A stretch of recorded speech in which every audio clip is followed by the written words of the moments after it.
প্রিয় দর্শক, আজকে আমাদের সঙ্গে খুবই একজন স্পেশাল গেস্ট রয়েছেন। ভূতের গল্পপ্রেমীদের কাছে তিনি এক অদ্ভুত আবেগ আর ভালোবাসার নাম।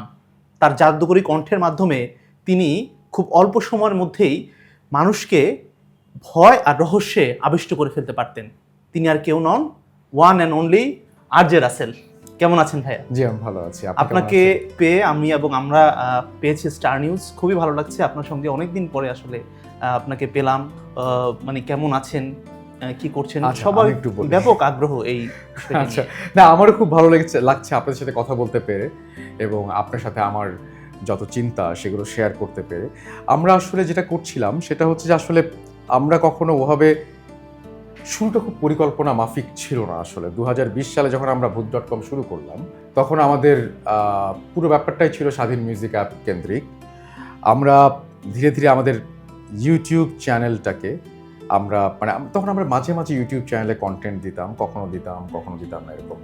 2024-এর মোটামুটি মাঝামাঝি সময় এসে আমরা ফিল করলাম যে আমরা ইউটিউবটাকে খুব সিরিয়াসলি দেখব এবং 2024-এ যখন আমরা ইউটিউবটাকে একটু সিরিয়াসলি দেখা শুরু করলাম, 2025-এ এসে একদম শুরুর দিকেই আমাদের ইউটিউব 1 মিলিয়ন সাবস্ক্রাইবার পেয়ে গেল এবং তারপরে 2026 এসে এটা হয়ে গেল 2 মিলিয়ন।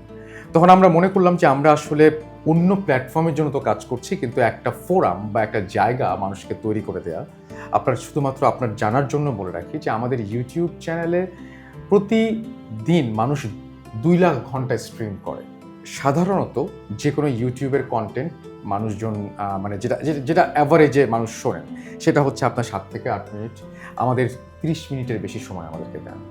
সো বুঝতেই পারছেন যে এইখানে আমাদের তখন দায়বদ্ধতাও অনেক বেড়ে যায়। আমার মনে হয় যে সেই দায়িত্ববোধের জায়গা থেকেই আমি মনে করলাম যে আমাদের একটা এমন প্ল্যাটফর্ম বা একটা ফোরাম করা উচিত যেখানে আসলে অন্য হরর কন্টেন্ট ক্রিয়েটাররাও এসে অংশগ্রহণ করতে পারবেন এবং তাদের চিন্তা নিয়ে, তাদের আইডিয়া নিয়ে কথা বলতে পারবেন, সবার সাথে তাদের চিন্তাভাবনা শেয়ার করতে পারবেন, যদি চান কন্টেন্ট করতে পারবেন এবং আমরা তাদেরকে প্রমোট করবো। সেইখান থেকেই যাত্রা শুরু হলো আমাদের ওয়েবসাইটের, যেটা www.bhoot.com.bd, এবং সেইখানেই আমরা সবাইকে ইন্ট্রোডিউস করিয়ে দিলাম অন্য ভুবনের সাথে, যেখানে আমাদের প্রিমিয়াম কন্টেন্টগুলো থাকে এবং এই অন্য ভুবনের মাধ্যমেই আমরা আসলে এই হরর লাভার যারা আছে, পৃথিবীর সমস্ত হরর লাভার, তাদেরকে এক করতে চাই। আমরা অন্য ভুবনকে করতে চাই পৃথিবীর সবচাইতে বড় ভৌতিক ঘটনা বা ভয়ের ঘটনার সবচেয়ে বড় আকার। রাসেল ভাই, আমরা একেবারে একটু আপনার মানে শৈশব এবং বেড়ে ওঠা আপনার জার্নিটা একটু শুনতে চাই। সেক্ষেত্রে আপনি আশরাফুল আলম আপনার নাম। আরজে ক্যারিয়ার শুরু করার আগে অবশ্যই আপনার একটা সুন্দর শৈশব ছিল। কিভাবে আপনি আরজে রাসেল হলেন আশরাফুল আলম থেকে, সেই গল্পটা আমরা যদি আমি ছোট্ট করে বলি যে আমার স্কুল থেকেই আমার আসলে মানে খুব ইচ্ছা ছিল যে থিয়েটারের কাজ করব। তো আমি থিয়েটারের কাজ শুরু করি, একদম স্কুল লাইফ থেকে থিয়েটারের কাজ শুরু করি। আমার কাছে যেটা মনে হয়েছে যে আমার জীবনে এই সংগঠনগুলো, থিয়েটার বলেন যাই বলেন, আমাকে অনেক কিছু দিয়েছে। সব সময় আমার যেটা মনে হয় যে এটা দিয়েছে। এবং সেখান থেকে আসার পরে আমি আসলে একেবারেই পরিকল্পনা করে রেডিওতে এসেছি, ব্যাপারটা এরকম না। আমি আসলে সত্যি কথা বলতে যেটা করেছি সেটা হচ্ছে যে আমি চেয়েছিলাম যে আমি চাকরি বাকরি যেটা করছি অ্যাডভার্টাইজিংয়ের কাজ করব এবং অ্যাডভার্টাইজিং আমি আসলে খুব ভালো কিছু করতে চেয়েছিলাম। একই সাথে আমি চেয়েছিলাম যে ভয়েস আর্টিস্ট হিসেবে আমি তখন কাজ করতাম। তো এই ভয়েস দিতে গিয়েই হঠাৎ করেই আমার রেডিওর মানুষদের সাথে পরিচয় এবং সেখান থেকে আমি অফার পাই এবং তখন আমি সেই অফারটা অ্যাকসেপ্ট করি। এবং আমার কোনোভাবেই কোনো পরিকল্পনা ছিল না, যে তখন মাথার মধ্যে এগুলো কিচ্ছু ছিল না যে একটা শো এরকম আমার নিজের হবে। বাট ওই সময় আমি একটা মর্নিং শোতেই জয়েন করি। ধীরে ধীরে হঠাৎ করেই খুব ন্যাচারালি একটা সময় যখন আমি একা ছিলাম তখন আমি ভয় পেতে শুরু করি, মানে একা একটা বাসায় যেটা হয় আর কি, ভয় পেতে শুরু করি এবং সেই ভয়ের ঘটনাগুলো আমি আমার কলিগদের সাথে শেয়ার করা শুরু করি এবং দেখতাম যে প্রথম আমি শেয়ার করতাম সবাইকে ডেকে ডেকে, পরে তারা আমাকে ডেকে ডেকে বলতো কালকে কী হবে। তখন আমি মনে করলাম যে মানুষের যেহেতু অনেক বেশি আগ্রহ, তখন আসলেই এইটা নিয়ে হয়তো আমরা কাজ করতে পারি এবং এইটা নিয়ে হয়তো আমরা সামনের দিকে মানে চিন্তাভাবনা করতে পারি। এবং সেখান থেকেই আমরা আসলে এই ভয়ের ঘটনা মানুষকে শোনানোর যে জার্নি, সেই জার্নিটা শুরু। তো আমরা যতটুকু আমি স্টাডি করেছি, ইন্টারভিউ পত্রপত্রিকায় পড়েছি, দেখেছি এই শোটা নিয়ে আসলে অফিসের তেমন কোনো আগ্রহ ছিল না, বা রাত 12টার দিকে একটা স্লট যেখানে বিজ্ঞাপন মানে আমি ওভাবে বলবো না। আমার যেটা মনে হয় যে সেটা হচ্ছে যে সত্যি কথা বলতে যেটা আমার কাছে মনে হয় সেটা হচ্ছে যে আসলে কেউ এভাবে ভাবেনি এই শোটা নিয়ে, হয়তো এটা সবার জন্যই নতুন একটা কিছু ছিল। এবং আমরা যখন প্রপোজাল দিয়েছি তখন বলছে ঠিক আছে ট্রাই করে দেখি, মানে আমি তো কাজ করতাম সেখানে, সো মানে শুরু করার আগে তো আমিও নিশ্চিত ছিলাম না আসলে যেটা কি হবে। আমি ভেবেছি যে এটা একটা শো, কিন্তু ওই সময় সবচাইতে বেশি যেটা আমি আমার কাজে লেগেছে আমার মনে হয় সেই সময় ভৌতিস্টের একটা শো চলছিল, এবং ভৌতিস্টের যে শোটা তখন ভৌতিস্ট করছিল তখন তারা কিছু ফিল্ম নিয়ে কাজ করছিল ভৌতিস্ট, এবং ভৌতিস্টের নতুন ফিল্ম আসার কথা ছিল, যার কারণে আমি সুমন ভাই, সাকিব ভাই এবং জিবরান ভাই তিনজনকে আমি একসঙ্গে পেয়ে যাই আমার শোতে। আমি কৌশিকদার মতন একজন চমৎকার মানুষকে পাই আমার শোতে, যিনি জুজুর ঘটনাটা বলেন। এরকম কিছু অদ্ভুত মানুষের সঙ্গে আমার দেখা হয়ে যায়। এই মানুষগুলো যখন আসতে শুরু করলেন তখন আমরা সবাই রিয়ালাইজ করা শুরু করলাম যে হ্যাঁ, এই কন্টেন্টের ডিম্যান্ড আছে। তার আগে পর্যন্ত আসলে সত্যি কথা বলতে আমরা আমাদের কাজ নিয়ে কেউই নিশ্চিত ছিলাম। It's a new thing for our country, মানে for Bangladesh and for our subcontinent as well. So মানে কারোরই কোনো আইডিয়া ছিল না। রাসেল ভাই, আপনার এই শোটাকে নিয়ে আসলে অনেকের আগ্রহ যে কিভাবে মেইলগুলো আসে, আদৌ এই যে মেইলগুলো আসে এটার সত্যতা কতটুকু, আপনি যদি এটার উত্তরগুলো দিতেন। আচ্ছা, আমি মানুষের একটু বলি আগ্রহের যে জায়গাটা। হ্যাঁ, আমি একটু বলি, আমি আপনাকে তো একটু আগেই হ্যাঁ, হ্যাঁ। এমনি দেখালাম যে ইমেল কি পরিমাণ জমে আছে, প্রায় এখন 37,000 মেইল আমি দেখলাম এখনো পর্যন্ত আছে। তো আমি যেটা বলতে চাই সেটা হচ্ছে যে মানুষজন স্টোরি পাঠাচ্ছেন।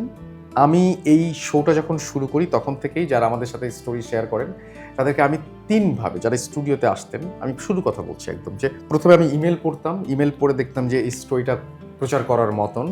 তারপরে আমি তাকে ফোন দিতাম, অথবা যদি ফোন নাম্বার না থাকতো বলতাম যে আপনার কন্ট্যাক্ট ডিটেলস পাঠান যাতে করে আপনার সাথে ফার্দার আমি কমিউনিকেট করতে পারি। উনি কন্ট্যাক্ট ডিটেলস পাঠানোর পরে আমি ফোনে পুরো স্টোরিটা আবারও শুনতাম, দেখতাম উনি যা লিখেছেন তার সঙ্গে এটার মিল আছে কিনা। এরপরে যখন আমি দেখতাম যে হ্যাঁ উনি ঠিকই বলছেন, তারপরে তাকে স্টুডিওতে ইনভাইট করার পরে তার কাছ থেকে আমি আবারও স্টোরিটা সামনে বসিয়ে আবারও আরেকবার শুনতাম। আরেকবার শোনার পরে আমি যখন মোটামুটি নিশ্চিত হতাম যে না উনি ঠিকই বলছেন, তখন আমরা অন এয়ারে যেতাম। এখন প্রশ্ন কেন তারপরেও আসে যেটা সত্য না মিথ্যা, আমি এই প্রশ্নের উত্তর একটা ভাবেই দিব। যেই মানুষটি স্টোরি বলছেন, যেই মানুষটি আপনাকে একটা অদ্ভুত ঘটনা বা অদ্ভুত একটা জগতের সন্ধান দিচ্ছেন, সেই মানুষটাকে আপনি চেনেন না, সেই মানুষটা কে আপনি জানেন না।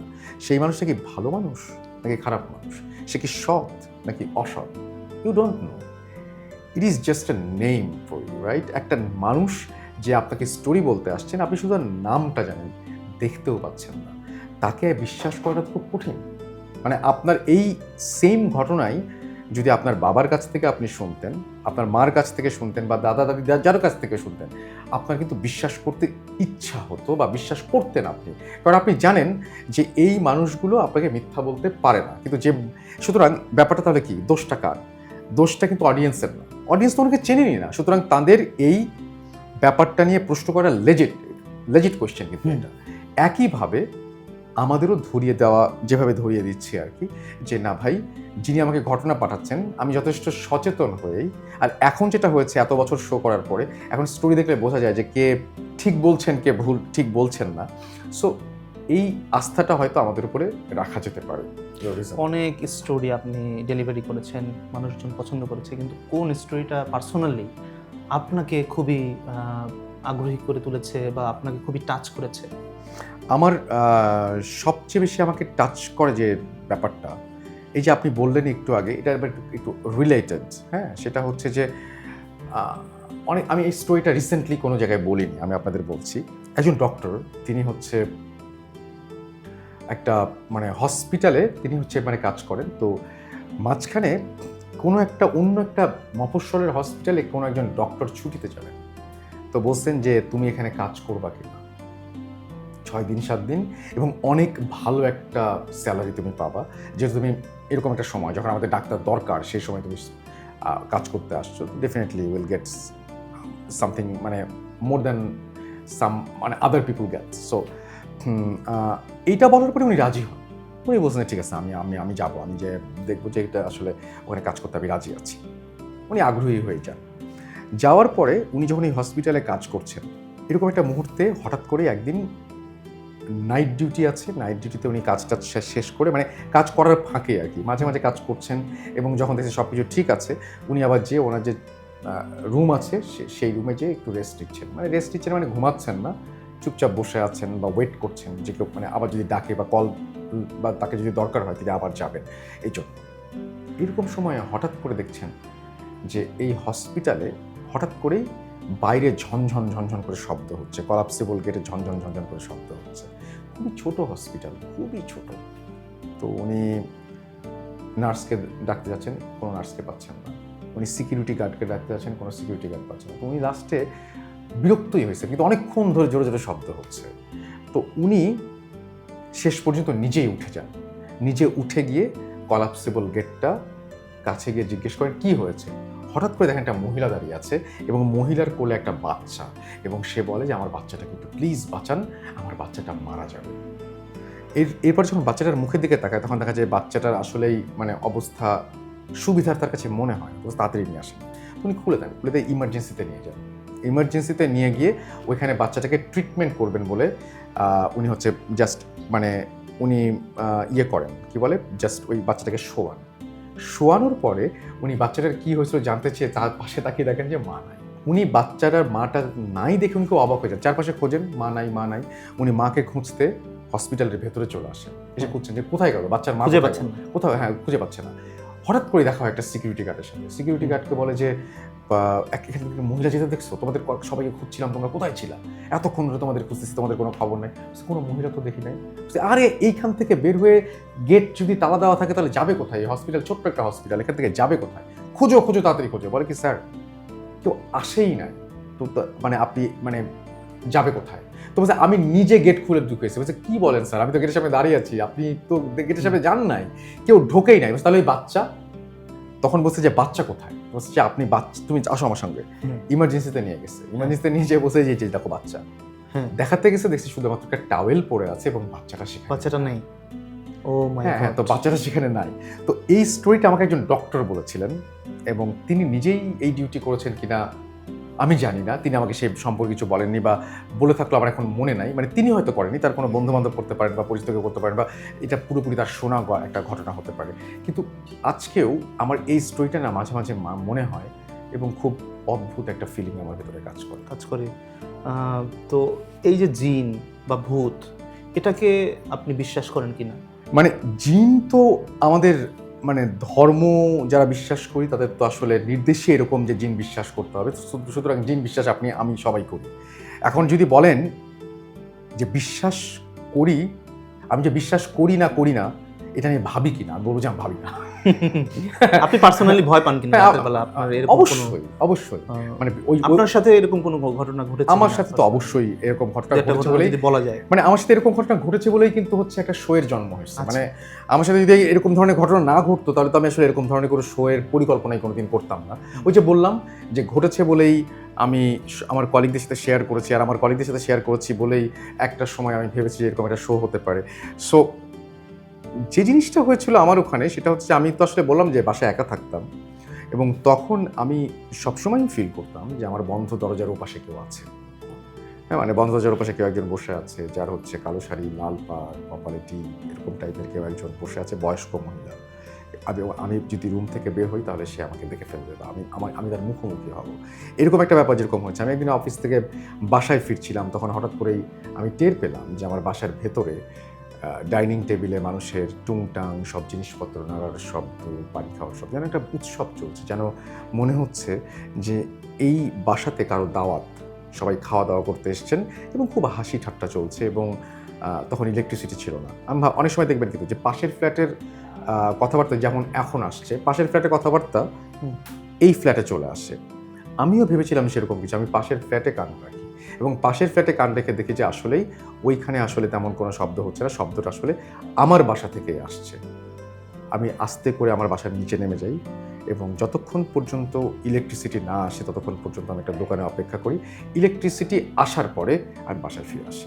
আপনি অনেক স্টোরি শুনেছেন, এইগুলো আপনার পার্সোনাল লাইফে ইম্প্যাক্ট ফেলতো কিনা? আপনি স্টোরিটা শুনলেন, তারপর বাসায় আসলেন, বা সামহাও আপনার লাইফে এগুলো মানে প্রভাব রেখেছে কিনা কখনো, বা মেন্টালি? না, মানে এটা আসলে হয় কি যে একটা পর্যায় পর্যন্ত এই জিনিসগুলো প্রভাব ফেলে বা আপনি চিন্তা করবেন, যখন আপনি প্রফেশনাল হয়ে যাবেন তখন কিন্তু মানে আপনার কাছে এটা হচ্ছে জাস্ট একটা স্টোরি মনে হবে, মানে আপনি এটা আসলে ভাবতে চাইবেন না বা ভাবতে পারবেন না বেশিক্ষণ।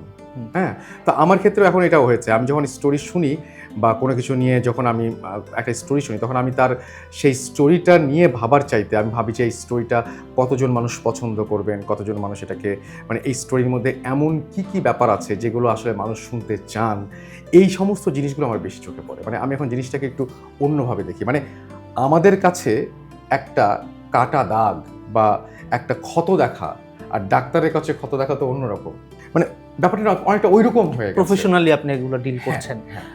ভাইয়া, আমরা একেবারে মানে শুনতে চাই যে হাজার হাজার লক্ষ লক্ষ মানুষ আপনাকে পছন্দ করে, ভালোবাসে, এবং শুধুমাত্র কণ্ঠ দিয়ে আপনি সবাইকে মানে মোহবিষ্ট করে রাখতেন, ধরে রাখতেন।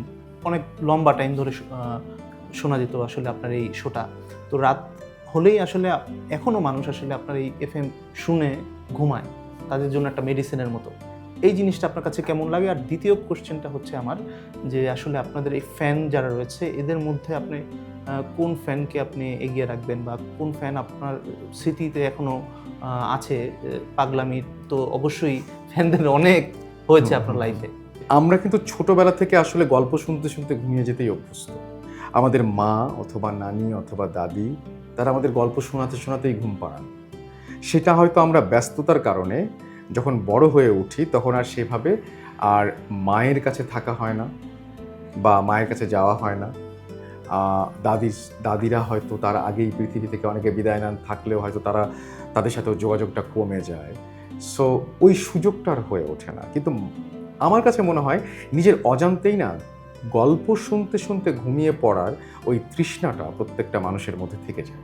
যার কারণেই যখন এরকম একটা কিছু আমরা নিয়ে এসেছিলাম এবং সেটা প্রচার শুরু করলাম মাঝরাতে, মানুষজন এটাকে গল্প শুনতে শুনতে ঘুমিয়ে পড়ার মেডিসিন হিসেবেই গ্রহণ করেছে।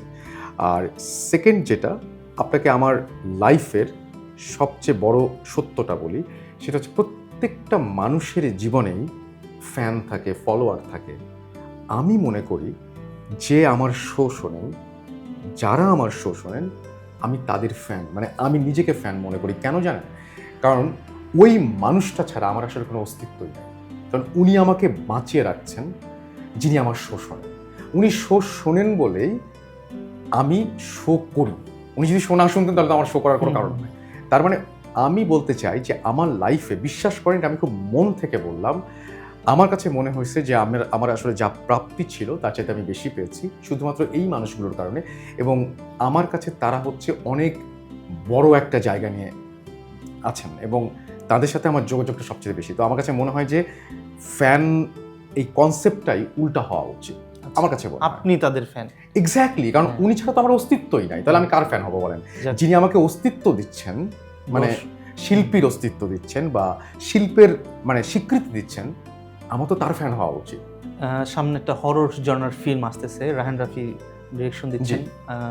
আপনি ওই ফিল্মের সাথে আপনি এবং আপনার টিম কাজ করছেন, ওই অভিজ্ঞতাটা একটু শুনতে চাই। এই আমি খবরটা হয়তো বা অনেকে এখন পর্যন্ত জানে না যে ফিল্মের সাথে আরজে রাসেল।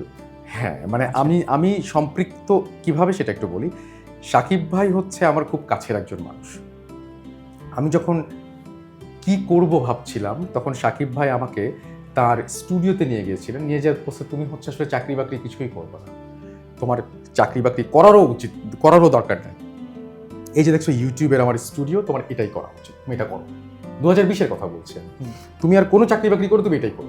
তো ওই সময় আমি যখন ভাবছিলাম যে আমি নতুন কি করব, শাকিব ভাই হচ্ছে সেই মানুষটা যিনি আমাকে বললেন তুমি এটা করো, কারণ আমি জানি তুমি এটা করলে ভালো করবে।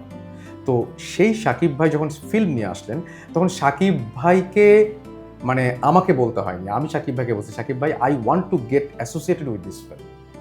অ্যান্ড সেই জায়গাতেই আমরা হচ্ছে এখন এই ফিল্মের সাথে, ফিল্মের সমস্ত যারা আছেন তাদের সাথে কথা বলছি। তাদের সাথে আমরা হচ্ছে একটা কি বলবো, এটাকে ক্রস প্রমোশন বলবো নাকি আমি আসলে বলবো যে একাত্মতা ঘোষণা করা, এরকম কিছু। কারণ হরর জনরার যদি একটা ফিল্ম হয়, সেখানে আমাদের জন্য এটা একটা সুখবর। সো আমরা চাই এই ফিল্মটা বেশি মানুষ দেখুক। যদি বলেন তাহলে আমি এইভাবে অ্যাসোসিয়েটেড, এবং এর মাঝখানে সাকিব ভাইদের সাথে, সাকিব ভাইয়ের টিম মেম্বারদের সাথে আমাদের কথা হচ্ছে, ইন্টারভিউ চলছে এবং খুব তাড়াতাড়ি ভূত.com-এর সাথে সাকিব ভাইদের এই সমস্ত কাজগুলো আপনারা দেখতে পাবেন। জনপ্রিয়তা পাওয়ার আগের রাসেল এবং জনপ্রিয়তা পাওয়ার পরের রাসেল, আপনি কিভাবে এই চাপটা সামলেছেন? আমি যতটুকু বুঝলাম বা আপনার সাথে কথা বলে, আপনি ব্যক্তিগত লাইফে খুবই সিম্পল লাইফ লিড করতে পছন্দ করেন। সেই জায়গা থেকে এই বিষয়গুলো আপনি কিভাবে ডিল করেছেন? আমাকে কোনো কিছু আসলে ডিল করতে হয় নাই, কারণ আমার সাথে মানে আমি যেটা হয়েছে সেটা হচ্ছে রেডিওতে কাজ করেছি দীর্ঘদিন, এখনো পর্যন্ত অডিও ইন্ডাস্ট্রিতেই কাজ করছি, সো আমাদের কেউ চেনে না। আর আমি আসলে সত্যি কথা বলতে আমি যখন ভূত নিয়ে কাজ করা শুরু করি, তার আগের আমি এবং এখনকার আমির মধ্যে আমি আসলে আলাদা করতে পারি না। আমার কাছে মনে হয় যে আমার চারপাশের মানুষগুলো তারাই আছেন যারা আগে ছিলেন, বদলাননি কিছুই, নতুন মানুষ এসে যুক্ত হয়েছেন, দ্যাট ইজ ট্রু, বাট কোনো মানুষ ছিটকে পড়েননি। এবং আমি খুবই I M A family person এবং আমার কাছে মনে হয় যে আমার ফ্যামিলি আমার সব কিছুর আগে, আমার লিসেনার আমার ফ্যামিলির অংশ। আমি কোনোদিন এভাবে ফিল করি না এবং আমার বিশ্বাস যে আমার লিসেনাররাও এভাবে ফিল করে না, তারাও আমাকে তাদের পরিবারের অংশ বা তাদের একদম পাশের মানুষটাই মনে করে, যার জন্য আপনি দেখবেন অনেকের সাথেই আর যে অমুক বা এরকম টাইপের কথা যুক্ত হয়, অনেকের সাথেই মানে আরো অনেক কিছু যুক্ত হয়। আমার কাছে ভাই রাসেল ভাই, সবার প্রিয় রাসেল ভাই। একদম তাই। সো আমি ফ্যামিলি মেম্বার ছিলাম, আমি ফ্যামিলি মেম্বার হয়ে থাকতে চাই। হ্যাঁ রাসেল ভাই, আমরা একেবারে শেষের দিকে চলে আসছি। জি। আর কোনো আপডেট বা আপনার পক্ষ থেকে কোনো কিছু বলবার যদি থাকে আপনি বলতে পারেন এই মুহূর্তে। আমি শুধুমাত্র একটা অনুরোধ করতে চাই আমাদের দর্শক যারা আছেন, আপনারা আমাদের ওয়েবসাইট আছে, সেই ওয়েবসাইটে যে ট্রাই করতে পারেন, যেটার নাম হচ্ছে www.bhut.com.bd এবং সেখানে অনেক কন্টেন্ট আছে এবং আমরা ওখানে একটা সেগমেন্টও রেখেছি অন্য ভুবন, সেটা আপনারা ট্রাই আউট করতে পারেন, দেখতে পারেন। আর অনেক কিছু চেষ্টা করছি, আপনাদের নিয়ে কাজ করতে চাই। আপনাদের মধ্যে যদি কোনো আইডিয়া থাকে, আপনারা যদি মানে হরর স্পেসে আপনারা যদি কাজ করতে চান, আপনারা যদি মানে শো থেকে শুরু করে ইনভেস্টিগেশন যে কোনো কিছু আপনারা যদি করতে চান, আমাকে জানাবেন, আপনার আইডিয়া শেয়ার করবেন, ডেফিনেটলি সেই সুযোগ আছে আমাদের একসাথে কাজ করার। অসংখ্য ধন্যবাদ রাসেল ভাই, এবং যেভাবে আমাদেরকে সুন্দরভাবে ব্যাখ্যা করলেন প্রত্যেকটি বিষয়, প্রত্যেকটি প্রশ্ন, এবং অডিয়েন্সের জন্য আপনি যেভাবে কথাগুলো বললেন সেটি আসলে নতুনভাবে আপনাকে আবিষ্কার করেছে, বা নতুন তথ্য, নতুন বিষয় সম্পর্কে তারা জেনে আসলেই আনন্দিত হবেন এবং আপনাকে স্ক্রিনে মানে চায় আসলে ইন্টারভিউতে আপনি আসেন বা কথা বলেন, মাঝে মধ্যে ভূতদের আপডেট দিন। তো আপনাকে অসংখ্য ধন্যবাদ রাসেল ভাই আমাদের সাথে আসার জন্য এবং সময় দেওয়ার জন্য। Thank you so much.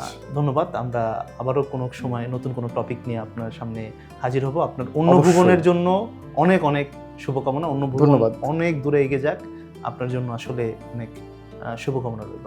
ধন্যবাদ। আপনারা সবাই ভালো থাকবেন, আপনি ভালো থাকবেন, যারা আমাদের ক্যামেরার পেছনে আছেন সবাই, মানে এই স্টুডিওতে যারা উপস্থিত আছেন এবং যারা এই পোস্ট প্রোডাকশনের সময় জড়িত থাকবেন, সবাইকে আমি অনেক ধন্যবাদ। দর্শক, আমরা এতক্ষণ কথা বলছিলাম আর যে রাসেলের সঙ্গে, আপনাদের প্রিয় রাসেল ভাইয়ের সঙ্গে। পরবর্তীতে আমরা কোনো নতুন অতিথি, আপনাদেরই পছন্দের কাউকে নিয়ে হাজির হব। ততক্ষণ পর্যন্ত আমাদের সঙ্গেই থাকুন। ধন্যবাদ।